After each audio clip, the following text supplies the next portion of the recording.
If your interviewer asks any of these questions, be very careful.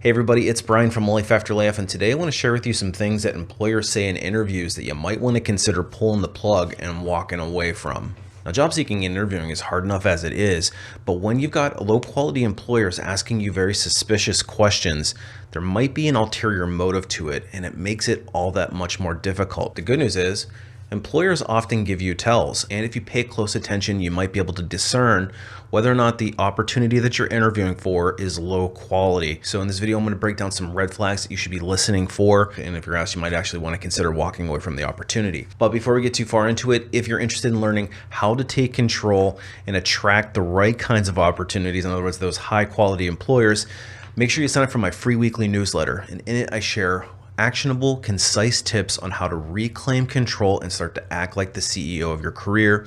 Keep in mind, it's absolutely free. Hope to see you over there. All right, so you're in an interview. Maybe it's the preliminary screen with the recruiter, might even be the hiring manager a little later on down the line, but they go through their niceties and suddenly they start to ask you some questions that seem a little bit off-putting or slightly off center. And you want to listen very carefully because some of the questions they may ask you might actually indicate that they're a low quality employer and might do you a favor by bowing out and avoiding the headache altogether. So let's go through a series of questions that I've actually experienced myself as a job seeker, but I've also heard hiring managers asking these in interviews as well. So the first one may come across as relatively innocent at surface level, but there's a deeper meaning behind it, and it's, how many unplanned absences did you have in the past year? Oftentimes with an hourly employee, you might get this question because what the employer is trying to do is determine, are you going to be an attendance issue for them? However, if I were to read into this question a little further, it gives me an indicator of the company culture, and in particular, that department or that hiring manager and their philosophy around it. If they're hyper-focused on attendance and attendance-related issues, it likely means that they've dealt with attendance issues in the past, and therefore they're going to be overly particular about attendance policies there. So just go in eyes wide open if you decide to move forward with an opportunity where they're asking you out of the gate about your attendance, because number one, it shows that they think that you're going to be an attendance issue, and number two, it's probably not the most flexible workplace out there. And of course, if you have an attendance problem, that's something that needs to be managed, and they should avoid those type of candidates. But for the vast majority of people who don't abuse attendance, you want to feel like you can call off if you're sick and not have some sort of repercussion. And if I was asked this question myself, I would actually put the question back on the interviewer and ask them what their expectation is around unplanned absences. And if they say that they're really cracking down on it, then it's probably an indicator of a toxic workplace that you might not want to work for. The next question that would perk my ears up in an interview is, what's your minimum acceptable salary? Because basically they're flat out asking you, how cheap can we be to get you to sign on the dotted line? And it doesn't sound like there's a lot of flexibility there. And if you're walking in the door with an employer who's already trying to lowball you here, just imagine what it will be like come raise time and come promotion time. It's certainly a good indicator that you're going to struggle to maintain a competitive salary in the marketplace, because they'll probably always be looking to nickel and dime you. And the next question that might be considered a red flag is if they ask you, will you be committed to staying at least 2 years in this role? And the reason why this one might be considered a red flag is it's an indicator to me that there's probably a turnover issue and they can't keep people in the same role. And the first thing I would be thinking if I heard this question is, why are people leaving so quickly that you feel the need to assess this in a job interview? Because at the end of the day, this has very little indicator to the success that you might have in the job, and it's strictly based on some sort of bias that the employer has, or maybe indicates a bigger cultural problem. Next up is if they ask you if you've ever been fired. And I know that this is a hot button with people who've been on the wrong side of an adverse employment decision, but at the end of the day, it's really not any of their business whether or not you've been fired. They should be focused on the job at hand, and your past performance is not always the best indicator of your future performance. It may have just been a bad situation, and you shouldn't be tarnished for the rest of your career because maybe you didn't have a great experience in the past. And if an employer asks me that, I'm probably going to redirect the question and focus on the future and say, I'm not quite sure how my employment status would have any impact on my ability to do this job. I'm happy to discuss my accomplishments in the roles that I've worked. And then if they continue to probe you or give you any grief, for me, I would probably just withdraw my candidacy because it's not an employer that I want to work for anyway. Next up is if they accuse you of exaggerating or embellishing any part of your resume. Now, this is of course assuming that you haven't embellished or exaggerated any parts of your resume. There's nothing like starting your new career with a new employer who already doesn't trust you. Because essentially what they're saying is we think you're lying to us, or even worse, we assume everybody's lying to us and therefore we're going to call you out on it. It's a sign of a toxic employer and probably a pretty good indicator of the type of culture that you might expect to be in if you take a job there. Next up, we have a version of your greatest weakness, which is what's your biggest failure so far in your career?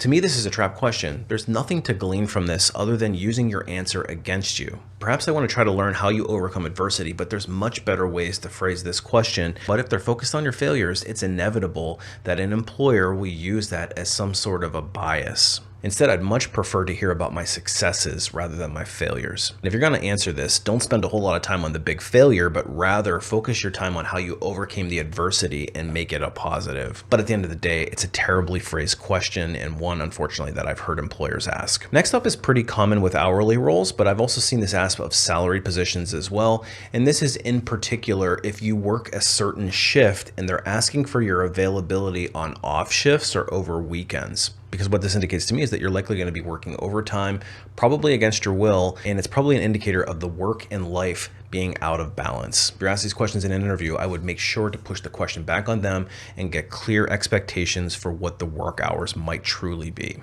The same thing goes for working a remote job and then them asking you about your availability to come on site, because if their expectation is that you come into the office on some sort of regular interval, then it's not truly a remote job, it's actually a hybrid position. Yet if it's a hybrid job, but they're pitching it as a fully remote job, just know there's a pretty high likelihood that eventually it'll turn into 100% back in the office, especially in today's marketplace. So that might be a big red flag for those of you who are looking for remote first jobs. And the next question to be aware of is one that I've actually been asked myself in an interview is how do you deal with rude coworkers or managers? Because the first thing that pops into your mind is, why am I going to be working with a bunch of a-holes in this job? And if it's your manager that's being rude, then that's a real red flag that you should be avoiding. And I have to admit that my internal customer base for the job that actually asked me that in the interview ended up being pretty challenging and rude. So it's definitely a red flag indicator of a cultural issue and one that you should be very careful with. Finally, the last one is not necessarily a question, but it's the lack thereof. If you go through the end of the interview process and the interviewer does not give you an opportunity to ask questions of your own and dominates the entire conversation, that in and of itself is a red flag, because they're forgetting that an interview is a two-way street. You should be assessing the interviewer and the company just as much as they're assessing you if you truly own your career. To that end, if you're not sure what questions you should be asking, I actually made a video on 10 different suggestions that you can assess the employer on.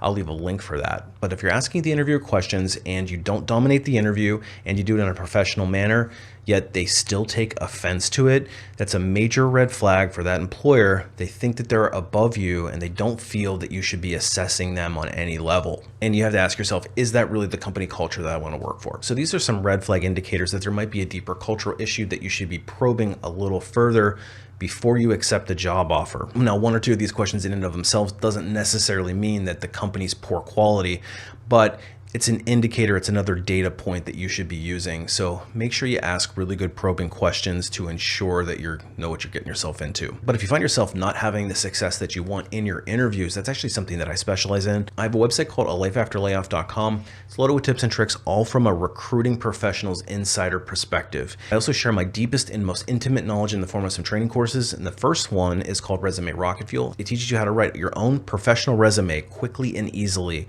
with the purpose of getting your foot in the door for that first round interview. And once you get that interview, it's up to you to market yourself effectively through each round of the interview process so that ultimately you land up with that offer and then we can negotiate it for you. And that's where the Ultimate Job Seeker Bootcamp comes in. It takes you from job search all the way through each round of the interview process and then ultimately gets you to that job offer.